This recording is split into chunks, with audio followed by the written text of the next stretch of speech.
Good morning everyone, welcome आपका commerce class rings में। मैं Aslam Mansuri, be continue 12th accountancy का चैप्टर 8 चल रहा है हमारा। और हमने लास्ट वीडियो में जो लास्ट टॉपिक था डेल क्रेडिटर कमीशन के बारे में अच्छी तरीके से पढ़ लिया था। डेल क्रेडिटर कमीशन वापस रिपीट करते हैं कि डेल क्रेडिटर कमीशन क्या था। देखना, डेल क्रेडिटर कमीशन यानी परिशोध कमीशन और किस पे दिया जाता है? क्रेडिट सेल्स करने पे, उधार माल सेल करने पे दिया जाता है। कंसाइनर द्वारा कंसाइनी को प्रोवाइड करवाया जाता है और वो भी किस पे? क्रेडिट सेल्स पे। अब डेल क्रेडिट कमीशन के अलावा जो आपका अगला पॉइंट आएगा 8 नंबर का पॉइंट है ओवरराइडिंग कमीशन। ओवरराइडिंग कमीशन आएगा, ध्यान से देखना और समझने की कोशिश करना कि ओवरराइडिंग कमीशन किस प्रकार से दिया जाएगा। ओवरराइडिंग का मतलब हो गया ओवर, ज़्यादा देना, यानी अधिभावी कमीशन। ध्यान देना, अभी वापस रिपीट कर रहा हूँ आपको। एक तो जनरल कमीशन होता है। जनरल कमीशन के अलावा अगर कंसाइनी को कंसाइनर के द्वारा मोर देन सेल करने के लिए कमीशन दिया जाता है कि हायर प्राइस पर, कौन सी प्राइस पर? हायर प्राइस पर वो गुड्स को ज़्यादा से ज़्यादा सेल करें, तो वो होता है ओवरराइडिंग कमीशन। ध्यान देना, ए हो गया हमारा कंसाइनर, बी है हमारा कंसाइनी, बी हमारा क्या है? कंसाइनी। अब ए ने गुड्स सेंड की, इसने ए ने गुड्स सेंड की। ध्यान देना, अपन बात करते हैं 100 साइकिल सेंड की और इसने उसकी प्राइस बता दी एक साइकिल की 1500 रुपीज़ ईच साइकिल। एक साइकिल की कीमत उसने बता दी कि 1500 रुपये में आपको सेल आउट करनी है, मिनिमम से मिनिमम। अब उसको कहा जाएगा, अगर इस साइकिल को, ये कॉस्ट प्राइस है और ये तो कॉस्ट प्राइस हो गई हमारी सीपी, कॉस्ट प्राइस। अब एक होती है आईपी, इनवॉइस प्राइस, जिनको आगे हम बताएंगे आपको किस प्रकार से क्या कॉस्ट प्राइस होती है, कौन सी इनवॉइस प्राइस होती है। अब इनवॉइस प्राइस हो गई इसकी 100। इनवॉइस प्राइस में क्या होता है? प्लस में प्रॉफिट होता है, किसमें? कॉस्ट प्राइस में ऐड करके प्रॉफिट को दिया जाता है कि इस प्राइस पे आप सेल आउट करोगे। ध्यान देना, अगर 1500 पे एक साइकिल सेल आउट करोगे तो आपको उस हिसाब से कमीशन दिया जाएगा, तो उस कमीशन को क्या बोला जाएगा? यहाँ पे जनरल कमीशन। अगर आप इनवॉइस प्राइस या इससे हायर प्राइस पे, इनवॉइस प्राइस या इससे हायर प्राइस पे हमारे गुड्स को सेल आउट करोगे तो जो कमीशन दिया जाता है उसको बोला जाता है ओवरराइडिंग कमीशन बोला जाएगा। अब ध्यान से देखना, समझने की कोशिश करना है इसकी डेफिनेशन क्या है ओवरराइडिंग की। तो देखना, ओवरराइडिंग की डेफिनेशन क्या बन रही है यहाँ पे। Overriding commission, it's is an extra commission. आगे बात, जनरल कमीशन के अलावा जो कमीशन दिया जाएगा वो एक्स्ट्रा कमीशन है, अलाउडेड बाई कंसाइनर, कंसाइनर के द्वारा दिया जाएगा टू कंसाइनी, कंसाइनी को टू प्रमोटेड, प्रमोट करने के लिए सेल्स को at higher price than invoice price. वही बात आ रही है 1800, इससे हायर प्राइस से अगर 2000 इस साइकिल पे अगर वो सेल आउट करेगा तो 2000 और 1800 में डिफरेंट हमारा आ रहा है 200 रुपीज़ का। तो 200 रुपीज़ में इसको कमीशन दिया जाएगा, कंसाइनी को दिया जाएगा। उस कमीशन को क्या बोला जाएगा? यहाँ पे ओवरराइडिंग कमीशन बोला जाएगा। That's clear. अब बात करते हैं हम आगे के टॉपिक में, आगे के टॉपिक की ओर चलते हैं। आगे का टॉपिक हम चलते हैं, हमारा एक कमीशन तो हो ही गया हमारे पास, अब चलते हैं हमारे पास लॉस की बात करते हैं। लॉसेज यानी कंपनी में नुकसान भी होता है, रिस्क भी होता है, कोई डैमेज हो जाता है, कोई टूट जाता है, कोई कम रेट में सेल होता है, डिफेक्टिव माल हो जाता है, लॉसेज होता है। तो ध्यान देना लॉस भी 2 टाइप से होता है। एक तो हो रहा है नॉर्मल लॉस और एक होता है अबनॉर्मल लॉस। नॉर्मल लॉस और अबनॉर्मल लॉस, ये 2 लॉस हैं। नॉर्मल लॉस हो गया हमारे पास सामान्य लॉस, सामान्य हानि। अबनॉर्मल हो गया असामान्य हानि। इनके डिफरेंस को अगर हमने अच्छी तरीके से समझ लिया तो नॉर्मल और अबनॉर्मल को आराम से कैलकुलेट किया जा सकता, आइडेंटिफाई किया जा सकता है। ध्यान देना, विच लॉसेज आर नेचुरल, ऐसे लॉस जो नेचुरल होते हैं वो कैटेगरी में किस में आएंगे? नॉर्मल लॉस की कैटेगरी में आएंगे। ध्यान देना, नॉर्मल लॉस। नेचुरल यानी प्राकृतिक या स्वाभाविक, अपने स्वभाव से ही जो नुकसान होता है वो नुकसान कौन सी कैटेगरी में आएगा? Normal loss. Which losses are natural become natural, ऐसे लॉस जो नेचुरल होते हैं, स्वाभाविक होते हैं, वो होते हैं नॉर्मल लॉस। जैसे अपन बात करते हैं ऑयल की, petrol, diesel, kerosene, that's clear. अगर इनको हम ओपनली रखेंगे, खुला रखेंगे, एक बोतल में पेट्रोल लेते हैं और उसको खुला रखेंगे तो वो क्या हो जाता है? धीरे धीरे वाष्प के रूप में बाहर निकलने लगता है, उड़ जाता है, यानी वो धीरे धीरे कम हो जाता है। उसको वो कौन सा हो गया कि नेचुरल हो गया। अब उसको अगर हम चाहें तो उसको बंद करके रख सकते हैं, तो उसको पकड़ मतलब उस लॉस को होने से रोका भी जा सकता है। That's clear. तो नेचुरल लॉस को नॉर्मल लॉस की कैटेगरी में काउंट किया जाएगा। और दूसरा आता है हमारे पास अबनॉर्मल लॉस। अबनॉर्मल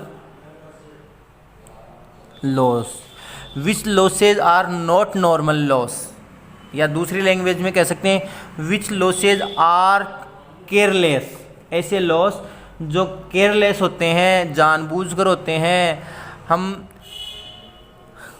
खुद करते हैं, ऐसे लॉस वो गए अबनॉर्मल लॉस। जैसे और एग्जांपल ले लेते हैं हम, कोई लोड करके गाड़ी में माल लेकर आ रहे हैं, एक ट्रक है, ट्रक में लोड करके हमने साइकिल लिए आए, मोबाइल ले आए, कोई भी इस ट्रक में लोड करके ले आए। अब उस ट्रक को अगर हम सावधानी पूर्वक ड्राइव करेंगे, चलाएंगे, तो जो गुड्स था हमारे पास बिल्कुल सेफ, अपने जो स्थान है उसका गंतव्य स्थान है जहाँ पे उसको कंज्यूमर को देना है, उस कंज्यूमर तक यहाँ पहुँचे जाएगा। बट उस ट्रक को लापरवाही से ड्राइव करेंगे, सीधा नहीं चलाएंगे, ब्रेकर यूज़ नहीं करेंगे, खड्डों में डालेंगे, तो वहाँ पे जो माल होगा उसका, ट्रक के अंदर जो गुड्स है वो क्या हो जाएगी? डैमेज हो जाएगी। वो क्या हो जाएगी? टूट जाएगी। वो गुड्स क्या हो जाएगी? टूट जाएगी। तो वो लॉस हो गया अबनॉर्मल लॉस। That's clear. ऐसे लॉस जो नेचुरल होता है वो नॉर्मल लॉस होते हैं। ऐसे लॉस जो केयरलेस के कारण होते हैं, जानबूझकर होते हैं, वो लॉस हो गए अबनॉर्मल लॉस। That's clear. अब इनकी डेफिनेशन देख लेते हैं हम कि क्या कहता है नॉर्मल लॉस। ध्यान देना,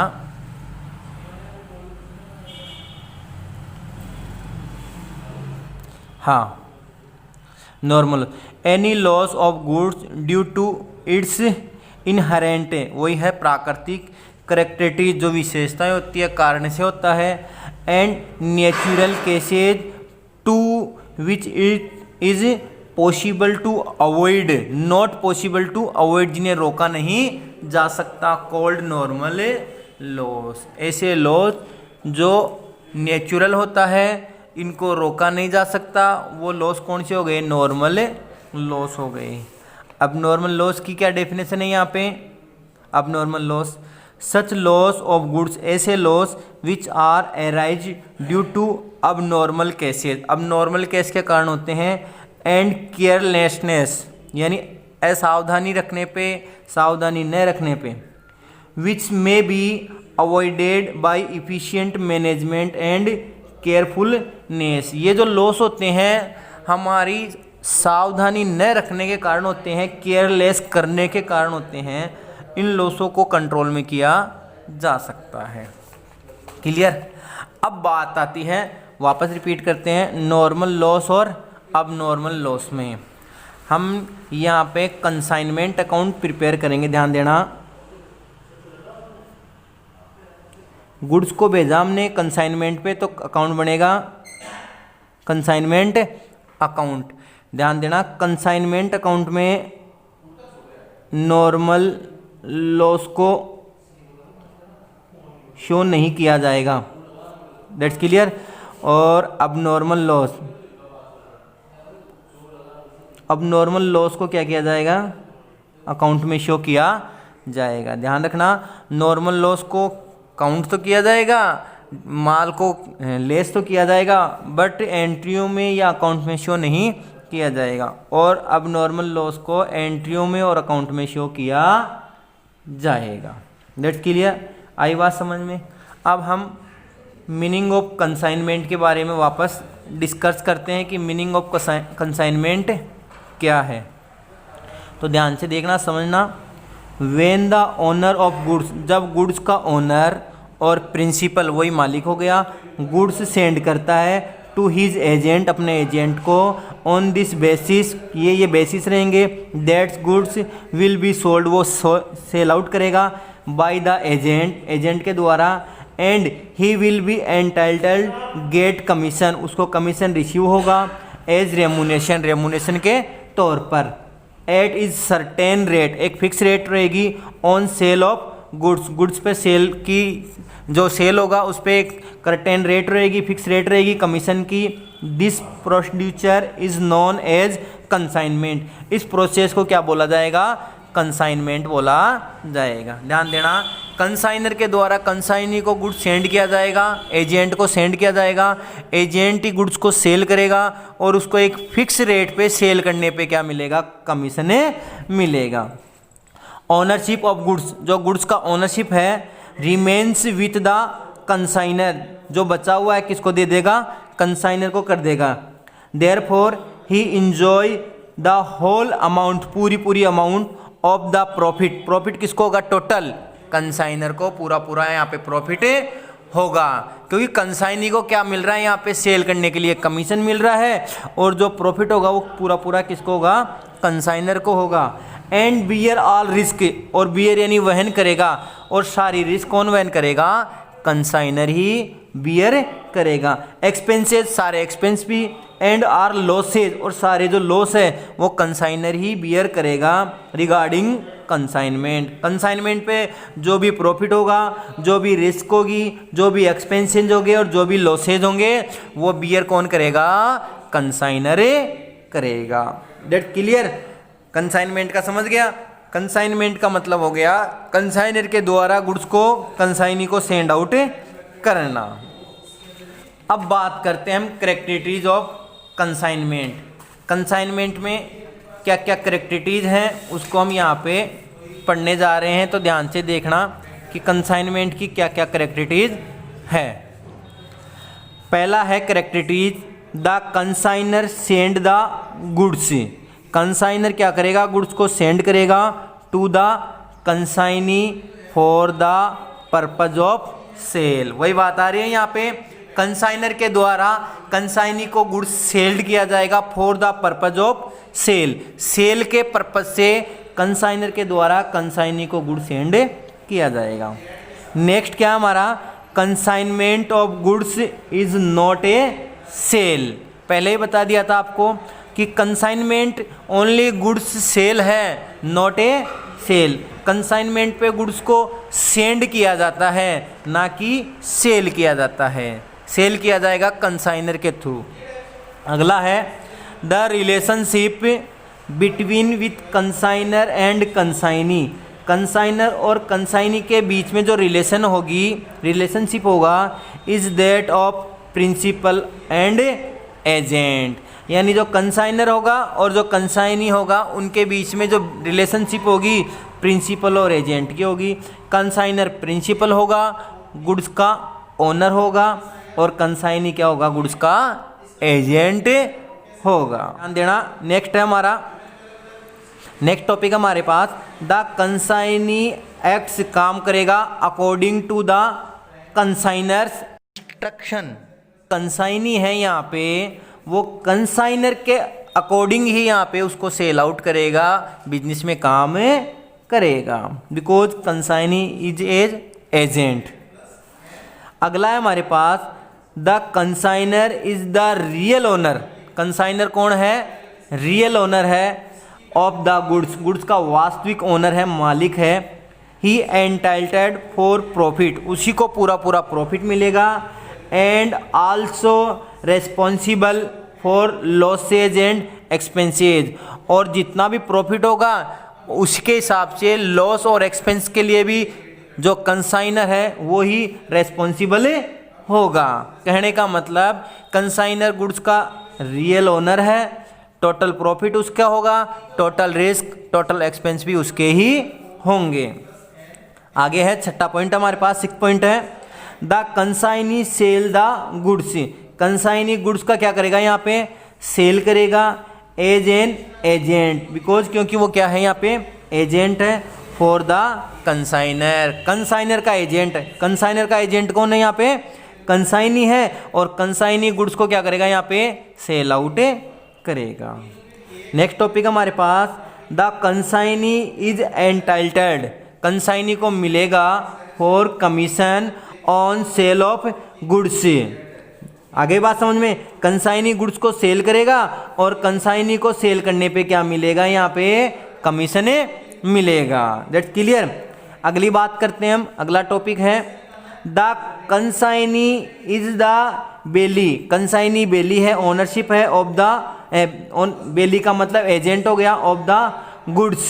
जो कंसाइनी है वही क्या है, एजेंट है, उसी के द्वारा कंसाइनी के द्वारा गुड्स को सेल किया जाएगा।